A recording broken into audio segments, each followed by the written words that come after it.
بسم اللہ الرحمن الرحیم۔ ویلکم ٹو مائی چینل دیسی ٹپس اینڈ وظائف لائف بائی گل نور۔ آج میں آپ کے لیے بہت بہترین اور ایک اچھا وظیفہ لے کر حاضر ہوئی ہوں، جس کا مقصد آپ لوگوں کے گھر میں کسی بھی ارد گرد یا آپ کی فیملی میں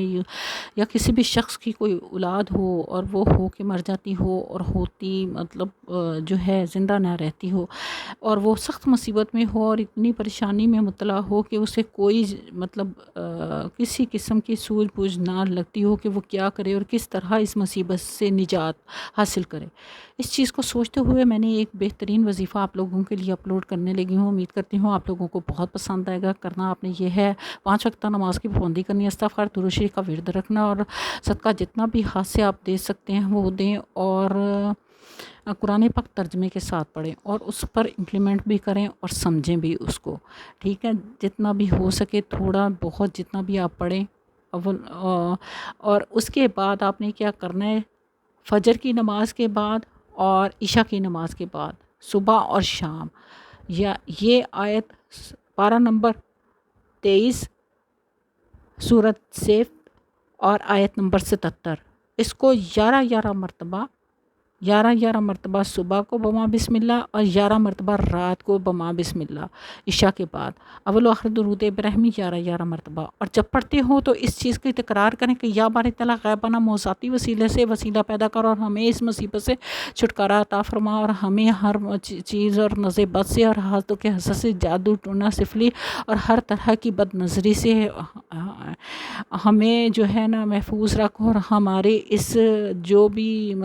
اللہ پاک ہمیں اس چیز سے نجات دے، اور کالا پیلا سفلی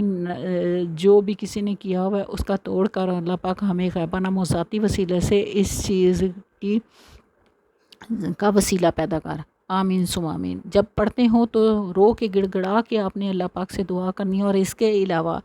4 نوافل آپ نے اس طرح پڑھنے ہیں کہ صبح اور کسی بھی وقت آپ نے اس طرح نوافل پڑھنے ہیں کہ 4 نوافل یہ ہیں کہ آپ نے اول و آخر درود ابراہیم 11 مرتبہ، اور نیت کرنی ہے حاجت کے نوافل اور مصیبت سے نجات کے نوافلوں کی۔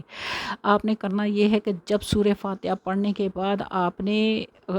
کل شریف پڑھنے سے پہلے 1 مرتبہ آیت الکرسی پڑھنی ہے، اس کے بعد 7 مرتبہ سورہ اخلاص پڑھنی ہے۔ اسی طرح دوبارہ پھر جب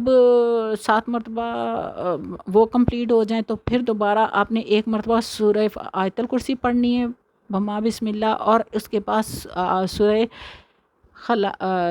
فلق پڑھنی ہے 7 مرتبہ۔ اس کے بعد پھر آپ نے 1 مرتبہ آیت الکرسی پڑھنی ہے، اور اس کے بعد پھر آپ نے سورہ ناس پڑھنی ہے، اور جب پڑھنی ہے تکرار کرتے جانا ہے کہ یا باری تعالیٰ ہمیں اس مصیبت سے، جادو ٹونے سفلی اور بد نظری سے اور حاسدوں کے حسد سے اللہ پاک ہمیں نجات دلا، اور ہمیں ہمارا یہ اس اولاد کی کو مد نظر رکھتے ہوئے ہمیں اس چیز کے لیے غیبانہ موضاتی وسیلے سے ہمارے وسائل پیدا کر۔ آمین ثم آمین۔ یہ چاروں نوافل اسی طرح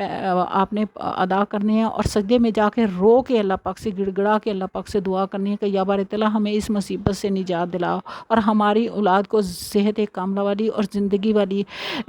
تندرستی والی اولاد عطا فرما یا باری تعالیٰ اس چیز کو۔ اور دعا نماز پڑھنے کے بعد چاروں نوافل پڑھنے کے بعد آپ نے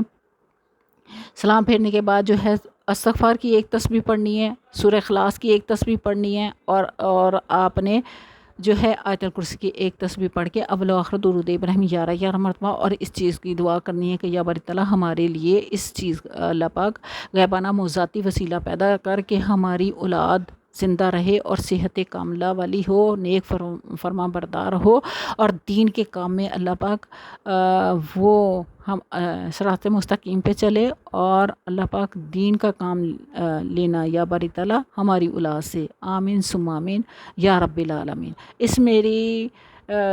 جو اپلوڈ کی گئی ویڈیوز کو جو ہے جس پوائنٹ آف ویو سے میں یہ ویڈیو اپلوڈ کر رہی ہوں، اس کو مد نظر رکھتے ہوئے تمام انسانوں تک یہ جو ہے میرا پیغام پہنچائیں۔ اللہ پاک ہر ایک کو جو ہے صحت کاملہ والی اولاد عطا فرمائے، نیک فرمان بردار اولاد عطا فرمائے، اور اللہ پاک ہمیں صراط مستقیم پر استقامت کے ساتھ چلنے کی اور دین کے کام پہ جو ہے ہمیں دین کے کاموں پر صراط مستقیم سے چلنے کی اور متقی پرہیزگار ہونے کی توفیق عطا فرمائے، آمین ثم آمین۔ میرے اس ویڈیو کو تمام لوگوں تک پہنچایا جائے اور شیئر کیا جائے، لائک کیا جائے، کمنٹ کیا جائے، تاکہ تمام لوگوں کو جو بھی اس پریشانی میں ہیں، مبتلا ہیں، ان کو اللہ پاک نجات عطا فرمائے، آمین ثم آمین۔ ملتے ہیں نئی ویڈیو، نئی ریمیڈی، نئے وظیفے کے ساتھ۔ اپنے پیاروں کا بہت زیادہ خیال رکھیے گا۔ اللہ حافظ۔